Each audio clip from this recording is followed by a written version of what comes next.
Hello everybody, welcome back to Rustaholic. I'm Patrick and we're still working on my 1963 Corvair, and with any luck today we might actually try to get this thing started. We'll see how it goes. My first mission though was I was supposed to be trying to take care of these wheel bearings, only to find out I can't. That's not a thing. And unfortunately I tried to, I looked it up and I saw, I can't remember his name right now. Dave, Motorhead, ramp side, early model wheel bearing replacement. The problem is, it's not the same wheel bearings, and the one he has can separate and actually you can clean them up and repack them. The ones I have, you can't do that. You just have to pull the whole axle or there's nothing to it. So my plan of repacking and re-greasing these things has been taken out. So let me show you what I did, so hopefully you don't make the same mistake, and then at some point we'll just replace these whole axles or the whole suspension. I don't know, we'll see at some point. But here, let me show you real quick.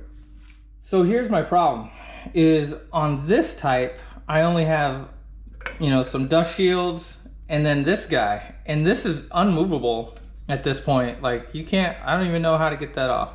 This seems to spin freely here. This seems to have pretty decent movement. I'm not that worried about it, but I really wanted to get back in there, repack everything, and put it back together. But it's not gonna work. And the difference between the one that on Dave Motorhead's channel is, you can see on mine, this piece right here is up front. On his, it's back here.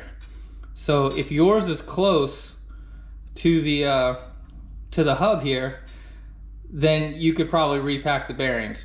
If yours is out here like mine is, you just have this dust shield and there's nothing else to do. You just can't get this out. So apparently you have to just replace all of this in one shot, and that's not on the agenda for us. So I'm gonna go ahead and put this all back together. There was like very little or no grease in this section here. It does seem like there's a little seal right here. I'm probably gonna go ahead and just put some more grease in here. Lithium based only. It should be fine with the factory stuff. And honestly, I wanna replace these anyway, so this is gonna be a temporary fix. So I'm gonna put all this back together and we can get them installed on the U-joints. Probably clean the brakes here real quick, and then finally we can get up top into the engine bay. Awesome.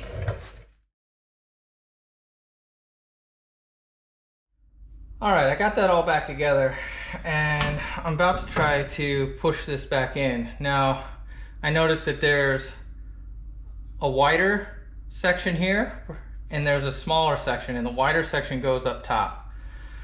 So just kind of loosely aligning that and getting that lined up, I can see where this axle is going to go in alignment with the U-joints back there.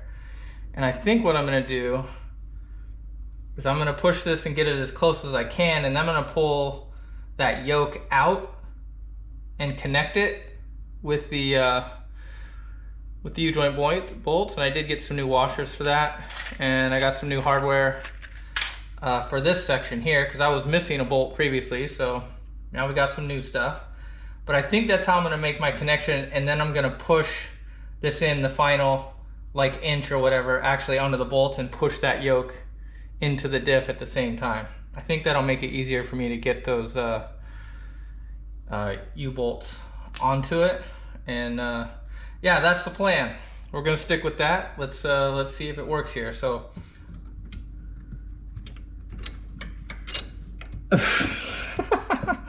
I just dropped it. It's hooked on who knows what. Who put all this stuff in the way? Oh my.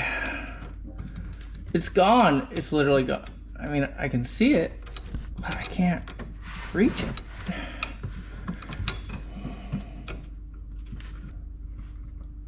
This is kind of in the way. Like, we kind of suspected that might be the case. Am I just making this hard? Do I just need to connect these? with the yoke not in it. Is that what's happening? I feel like that's what's happening. I feel like I'm making this more difficult than it needs to be.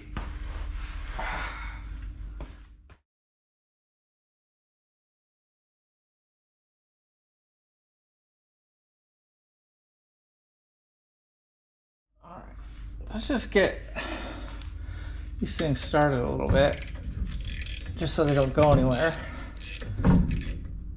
And then we will lock them down for real once we get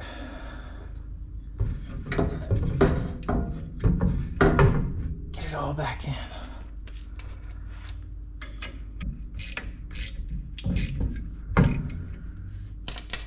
All right, now let's see if we can't get this lined up and get the yoke back in.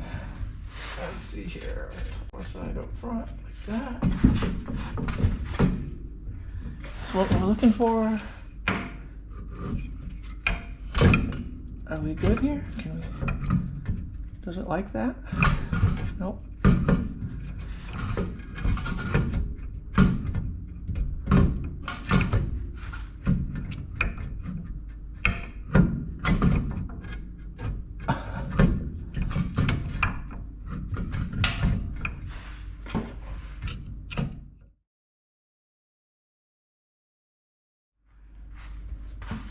Okay, I'm willing to admit that this plan didn't work because the yoke is now no longer lined up.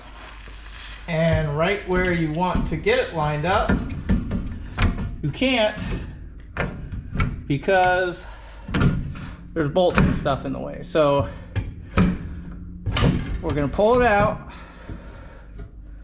and we're gonna do this again. Oh my. Oh my. Because apparently this yoke has to be set in there, or you just have to get super lucky. I don't know which, but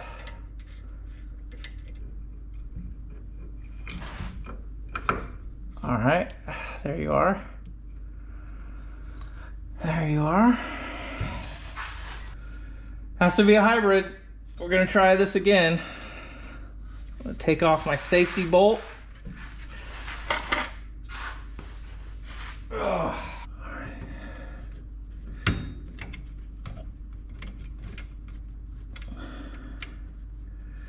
All right, let's get a nut on that.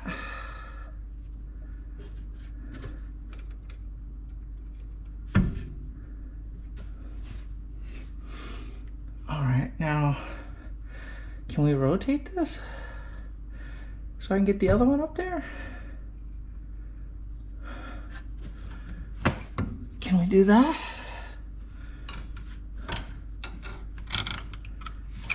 I mean, that one did the thing. Oh, come on, come on, come on. Oh, it's in, it's in.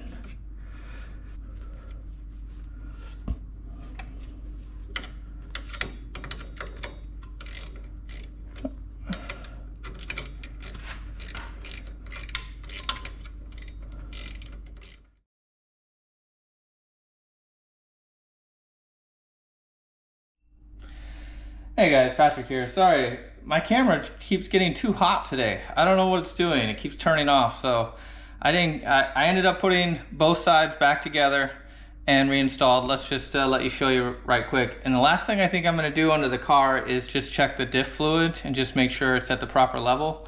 The car is basically level right now. So I'm gonna check that next, but just wanted to show you real quick.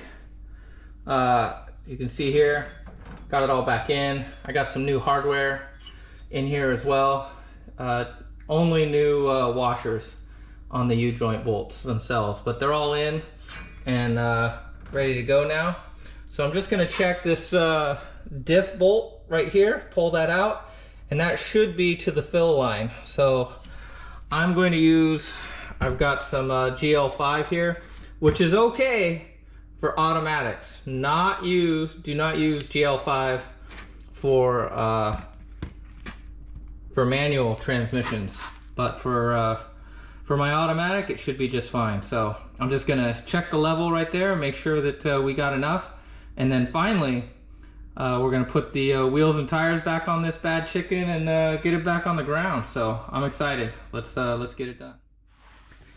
All right, I got it off, and I put my finger in here, and I can touch fluid, but it's pretty low. It's down to about here, which makes sense because one of those seals was leaking really bad. I mean, it was totally shot, so it was probably just leaking right out of that seal. So I'm gonna go ahead and fill it back up to this fill line, and yeah, it should be good. Oh, this is a brand new bottle. 1 second. All right. My plan here is to get as much in here as I can and just keep pumping it until it starts leaking out.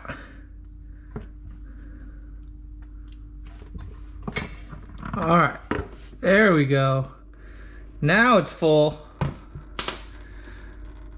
We'll just let that do what it wants to do for a second, and then we'll top it off. And then we'll close it up, I mean. It's topped off. I think it's ready. All right, good enough.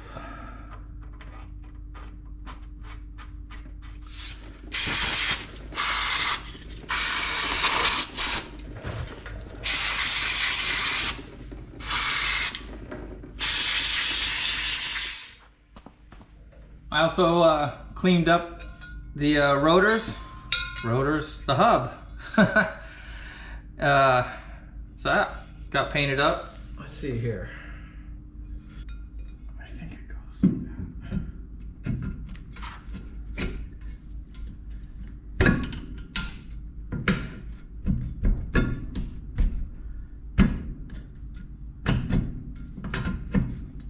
We're close, we're close. We're close. Oh.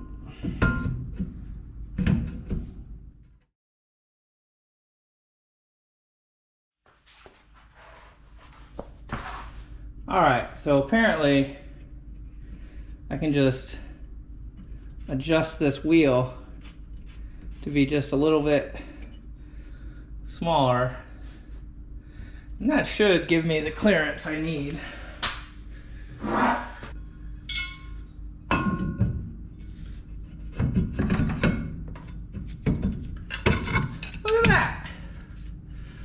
Look at that. All right. And then there's a little slot here. So if I wanted to adjust that back, I could, but it should, I have the spring, everything is set up. It should auto adjust itself back to where it needs to be after a couple stops. So I think we're good there. We have had these tires ever since we got the car. And that's been over 10 years. And I have to say, bravo to these tires, whatever they are. Mohave RS steel belted radials, 175/80 13s. So because of the small rim, there's not a lot of tire choices out there.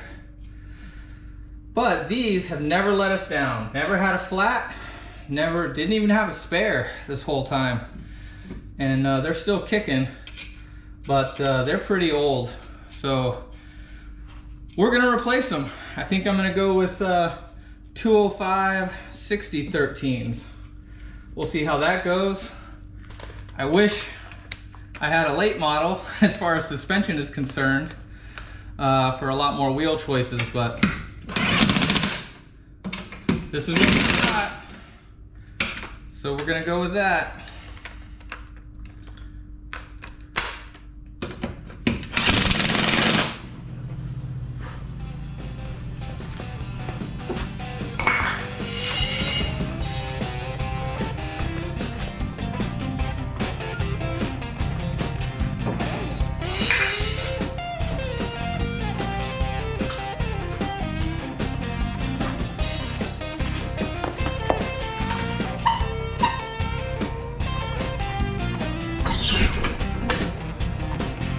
A little bit faster than I wanted.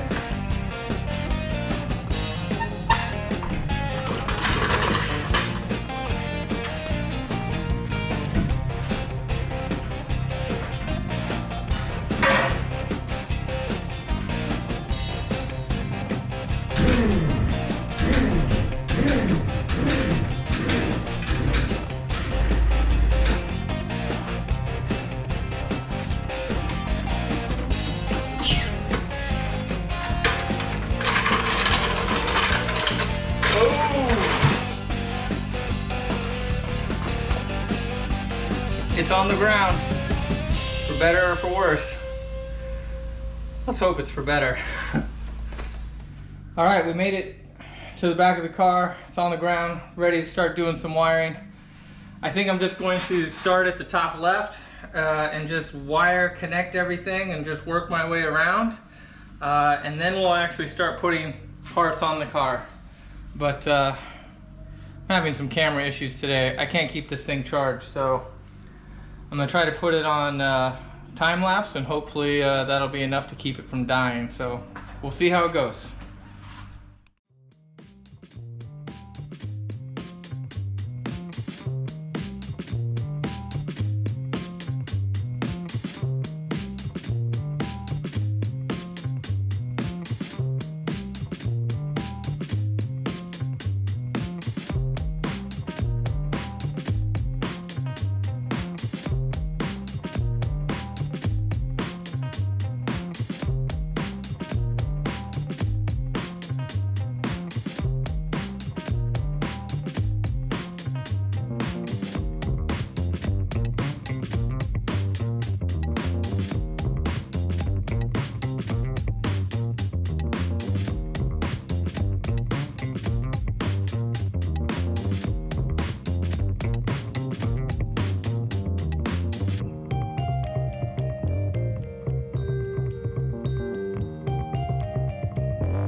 What's wrong with it? So I'm not sure where it stopped yet in the time lapse, but I'm going to catch you up. I think we have just about everything dialed in. We got the carbs on, we got all the linkages dialed in, the chokes are in, fuel lines are all in and plumbed, my return line's plumbed, all the electrical here, everything is connected to something except for the ignition. So we just have the coil and, or we have the coil here, but the distributor itself, run those, and final preparations to be able to fire this up. We do need to add fluids, haven't done that yet. And I wanted to show you this. You can see I got the belt on, and I'll bring you in a little bit closer. So this is a first draft, right? Ideally, remember I drilled a hole in this arm right here for this purpose. I wanted to do something like this. So this is just a trial. Right now this is the wrong, I don't even know what these are called, but this is as tight as I can get it. I don't know if it's going to be tight enough, but it's going to be tight enough to give it a try. But ideally this would be replaced by a spring of some sort, like a 60-pound spring is what I'm looking for. Something that can fit in that spot. So like I said, this is just a test, and I think it'll work for firing this up. It may even work for a hot minute, but this isn't the final. We're gonna do something better than this, but I've always wanted to have a tensioner on here, and I think we can make one if I can just find the right spring. So we'll figure that out. I do need to put the oil filter back on, add the mileage, add the date to it, of course, and then get ready to do startup procedures, which is both exciting and anxiety producing, because of all the stuff we've done. You turn the key, sometimes you hear weird noises and you have to pull the whole drivetrain out. I mean, hey, watch the Fury videos. It happened a couple times, I'm just saying. So we don't always get it right the first time, but eventually it's good enough. So let's hope for the same here, and I'm gonna take a quick break, remind myself how to do this part, and when we come back, we'll add fluids, do this final stuff, and we'll finally hear this thing start up. But let me bring it a little closer, I'll give you a little shot of what I've got going on here.